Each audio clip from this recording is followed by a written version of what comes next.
మనకి కావలసిన జాబ్ కోసం ముందుగా మనం ఒక ఎఫర్మేషన్ చెప్పుకోవాలి.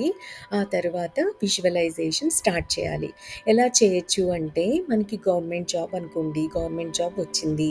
ఆ న్యూస్ మన ఫ్యామిలీ, ఫ్రెండ్స్‌తో షేర్ చేసుకుంటున్నాము. మన పేరెంట్స్ మన రిలేటివ్స్‌కి ఇన్ఫార్మ్ చేస్తున్నారు మన జాబ్ గురించి. మనం ఆఫీస్‌కెళ్ళాము. మన డెస్క్ దగ్గరికెళ్ళాము. ఇలా ఊహించుకోవాలి. మనం ఆ విజువలైజేషన్‌లో జీవించాలి.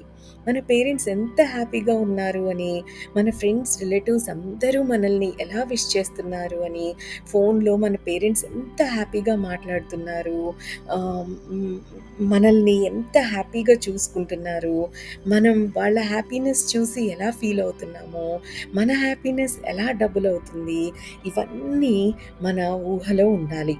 అనుకున్న రిజల్ట్ వస్తే మనం ఎలా ఉంటామో అన్న దాని మీదే ఈ క్రియేటివ్ విజువలైజేషన్ చేయాలి.